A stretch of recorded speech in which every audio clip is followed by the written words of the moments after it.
Hai, kembali lagi bersama Miss D di sini dalam Edward Edukasi Quart.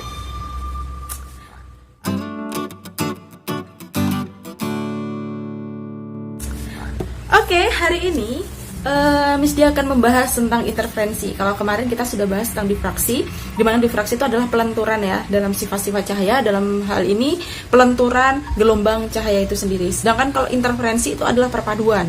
Nah, jadi makna dari interferensi cahaya itu sendiri adalah perpaduan dari dua gelombang cahaya atau dua sumber cahaya atau lebih yang saling koheren. Nah, jadi ilustrasinya seperti ini. Nah, di situ kita lihat apabila ada satu sumber cahaya yang melewati dua celah ya. Dalam hal ini, dalam interferensi ini kita sebut juga sebagai interferensi celah ganda, atau dalam percobaannya itu adalah percobaan yang percobaan yang interferensi celah ganda yang. Oke. Nah, jadi ada satu sumber cahaya kemudian yang melewati dua celah ya, dua celah, kemudian ada perpaduan gelombang, di mana perpaduan gelombang itu ya saling konstruktif atau membangun, yang disebut juga sebagai interferensi maksimum yang kan dapat menimbulkan pola terang. Sedangkan interferensi minimum yang bersifat destruktif ya atau melemahkan itu akan membentuk pola gelap. Oke, secara lengkap dalam perumusan, mari kita simak penjelasan berikut ini. Oke, kita mulai aja penjelasan mengenai interferensi celah ganda yang ya. Seperti namanya, interferensi celah ganda. Tadi sudah dijelaskan bahwasanya interferensi itu adalah perpaduan gelombang cahaya ya. Kemudian celah ganda di sini dalam percobaan yang sumber cahaya itu dilewatkan pada dua celah. Jadi saya beri nama aja, ini adalah S1, ini adalah S2. Ya, saya pakai warna merahnya tapi nggak begitu kelihatan. Nah, sedangkan jarak antara S1 dan S2 ini disebut juga sebagai jarak antar celah. Sepertinya saya sudah jelaskan di difraksi celah tunggal kemarin ya. Bahwasanya ini adalah D, di mana D itu adalah jarak antar celah. Nah, kemudian di sini apabila cahaya dilewatkan pada celah ya, kemudian di sini ini adalah yang tampak pola ini adalah layarnya. Sehingga jarak antara celah ke layar itu disebut juga sebagai L ya. Jadi di sini L sama dengan jarak celah ke layar. Nah, sedangkan di sini layarnya ini, di layar nanti akan terbentuk terang pusat. Nah, seperti yang di gambar yang kedua ini ada terang pusat, kemudian terang pertama, kedua dan seterusnya ya. Maka di sini jarak antara terang pusat dengan terang pertama dan seterusnya itu disebut juga sebagai Y. Jarak pola terang ke N dari terang pusat. Nah, untuk interferensi celah ganda ini yang kita fokuskan itu adalah pada terangnya. Kalau misalnya nanti yang ditanya adalah pola gelap kedua, ketiga, keempat dan seterusnya, maka di sini kita ganti jarak pola gelap ke N dari terang pusat kayak gitu ya. Oke, kita langsung masuk aja di materinya. Kita lihat di sini ada dua celah ya, S1 dan S2. Kelihatan ya. Di sini sebenarnya saya kasih dua warna, ada warna hitam dan warna merah di titik-titiknya, tapi sepertinya tidak terlalu kelihatan. Gak apa-apa, saya jelaskan pelan-pelan aja. Jadi nanti kalau misalnya ada sumber cahaya di sini dilewatkan pada dua celah, maka cahayanya itu kan akan menembus di celah-celah itu. Nah, maka ini nanti akan terjadi perpaduan gelombang cahaya ya, yang saling menguatkan, yang saling membangun, atau disebut juga sebagai konstruktif, yang disebut sebagai interferensi maksimum ya, dan membentuk yang namanya pola terang. Nah, pola terang di sini nanti akan terbentuk karena adanya perpaduan gelombang yang saling menguatkan. Jadi nanti ada titik-titik, ada titik terang dan seterusnya, dengan terang pusat berada di paling tengah biasanya ya. Kemudian kita lihat di sini ya, kalau ini titik-titik yang warna hitam ini adalah perpaduan cahayanya. Kita lihat ini yang titik merah ini ya, yang ini. Nah, di sini kan kelihatan ada terang pusat itu ada di tengah-tengah. Saya tarik garis di sini. Terlihat ya. Nah, kemudian dari garisnya terang pusat ini saya tarik garis menuju ke pola terang yang pertama yang di sini. Nah, maka di sini kan ada sudutnya ya, sudutnya namanya theta. Oke, sudut antara garis ini, garis rintik-rintik pusat dengan pola terang ini adalah theta. Gambarnya adalah segitiga ya. Kalau kita lihat di sini bentuknya seret, seret. Ini kan segitiga ya. Nah, untuk menentukan rumusnya, sebenarnya kalian yang tahu di buku kan ada rumusnya ya. Rumusnya itu dapat dari mana? Dari persamaan ini. Nah, kalau di sini adalah tetanya, berarti itu pakai persamaan sudut pada segitiga, berarti tetanya terletak di sini ya. Karena ini adalah siku-sikunya. Terbayang ya?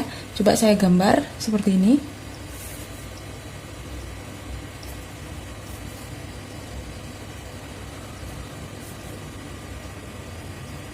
Nah, mungkin kalian menggambarnya pakai penggaris supaya lebih rapi kelihatannya ya. Anggap aja seperti ini gambarnya. Jadi di sini ini adalah D-nya ya. D itu adalah jarak antara S1 dengan S2. Maka di sini ada delta S-nya ya. Oke. Nah, sedangkan sudutnya itu ada di sini. Nah, sekarang untuk penentuan perumusannya kita bisa tuliskan bahwasanya pakai aturan sinus dan kosinus. Kalau nilai sinus itu sin theta itu kan adalah depan per miring. Nah, sisi depannya itu siapa? Sisi depan itu kan adalah delta S. Maka kita tulis sin theta adalah delta S per miring. Sisi miringnya adalah kalau di sini adalah sisi depan, di sini adalah siku-sikunya, maka sisi miringnya di sini itu adalah D. Maka kalau ini saya pindahkan ruas, nilainya adalah D sin theta sama dengan delta S. Ini kita temukan persamaannya yang pertama. Nah, pada interferensi celah ganda itu kan nanti akan terbentuk pola terang dan pola gelap ya. Nah, pola terang dan pola gelap. Saya tuliskan di sini dari persamaan ini, saya tuliskan di sini adalah pola terang. Pola terang itu disebut juga sebagai interferensi maksimum. Interferensi maksimum yang bersifat konstruktif ya. Konstruktif itu adalah saling menguatkan atau saling membangun ya, sehingga terbentuk pola terang itu tadi. Nah, ini kita masukin aja ke sini. Pada pola terang, nilai D sin theta itu adalah delta S. D sin theta sama dengan delta S ya. Dengan nilai delta S itu adalah M dikali lambda. Apa itu M? Ya. Kalau kemarin saya pakai istilah N sama aja sebenarnya, N mau M itu sama aja, dimana M atau N kecil itu namanya adalah orde, baik orde gelap maupun orde terang ya. Kemudian lambda itu adalah panjang gelombang. Nah ini untuk hampir semuanya satuannya adalah meter ya, saya tuliskan di sini aja meter kecuali orde itu adalah suatu konstanta ya. Jadi orde di sini gunanya untuk menentukan misalnya terang pertama berarti M-nya sama dengan 1, terang kedua M-nya 2, terang ketiga M-nya 3 dan seterusnya. Maka kalau ini saya substitusikan ke sini, maka nilai D sin theta sama dengan M dikali lambda gitu. Nah, ini ya rumus jadinya untuk pola terang. Nah, kemudian karena ini tadi ada Y, ada L, ada D. Apa hubungannya D, Y, dan L? Nah, ini kita bisa lihat hubungannya itu dengan melihat ini segitiga di sini. Segitiga yang di sini. Di sini ada Y, di sini L ya. Kalau saya gambarkan jadi seperti ini. Kalian nanti silakan gambar di rumah itu dengan penggaris supaya lebih rapi. Ini Y, ini L ya, dan ini ada tetanya. Nah, ini. Nah, karena nilai tetanya ini, nilai teta itu sangat-sangat kecil, ya, nilai tetanya sangat-sangat kecil, sehingga nilai sin tetanya itu adalah sama dengan tan teta. Karena ini perubahannya, adalah sama dengan tan teta. Sehingga ingatkan ya, kalau tan teta itu nilainya adalah apa? Depan dibagi samping. Maka saya tuliskan di sini sin teta sama dengan sisi depan dari sudut ini adalah Y, berarti Y, sampingnya adalah L. Nah, sehingga kalau kita masukkan dalam persamaan ini D sin teta M lambda, nilainya adalah saya tulis lagi aja ya, D sin teta sama dengan M kali lambda, sehingga sin tetanya D ini kita masukkan Y per L sama dengan M kali lambda. Nah, inilah asal muasal perumusan pola terang pada interferensi celah ganda. Nah, sekarang kita bisa lihat, saya bikin skema gambar nih, saya bikin gambar. Misalnya ini ada terang pusat ya, terang pusat itu letaknya di tengah. Maka di sampingnya terang pusat ini, habisnya terang itu ada gelap. Nah, kita tuliskan sebagai gelap pertama. Setelah gelap itu ada terang lagi, saya tuliskan sebagai terang kedua. ini juga terang kedua. Habis terang kedua ada gelap lagi, ini namanya gelap kedua. Di sini juga ada gelap kedua. Habis yang gelap terang lagi, berarti ini terang ketiga. Di sini juga terang ketiga. Nah, sekarang kita lihat.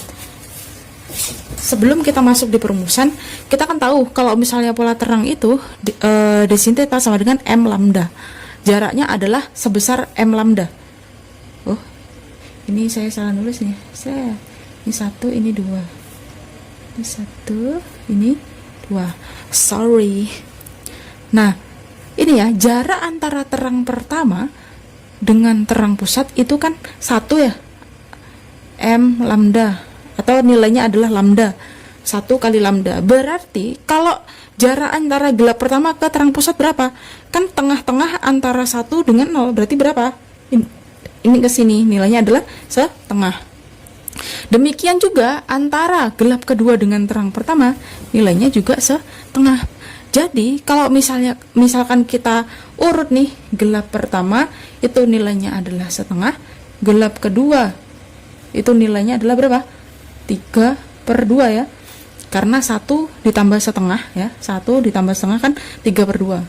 Gelap ketiga nanti nilainya adalah 5/2. Sehingga kita bisa merumuskan bahwasanya nilainya d sin theta sama dengan berapa? Dari sini n min 1 setengah kali lambda gitu. Atau kalian bisa menuliskan juga 2n min 1 lambda per 2. Sama aja sih sebenarnya itu nanti. Kita buktikan aja ya. Misalnya ini gelap pertama ya. N-nya itu berarti 1. 1 dikurangi setengah berapa? Setengah. Kemudian misalnya gelap kedua 2 ya. 2 dikurangi setengah berarti kan 4/2 dikurangi 1/2, 3/2, terbukti ya. Atau kalau kalian nggak bisa ngitung kayak gitu, langsung pakai ini aja. Nih, 2n min 1. 2 kali kalau gelap pertama berarti n-nya 1. 2 kali 1 2 dikurangi 1 adalah 1. 1 kali lambda per 2 berarti setengah lambda. Kemudian kalau misalnya n-nya sama dengan 2 berarti 2 kali 2 dikurangi 1. 2 kali 2 4 dikurangi 1 adalah 3 kali lambda per 2 berarti 3/2 lambda. Kayak gitu ya pembuktiannya. Nah, itu tadi interferensi celah ganda Young. Kalau di sini adalah pola terang, ini saya lupa kasih judul, yang di sini adalah pola gelap pada interferensi celah ganda Young. Nah, nanti kita latihan di soal-soalnya. Selamat mempelajari. Good luck.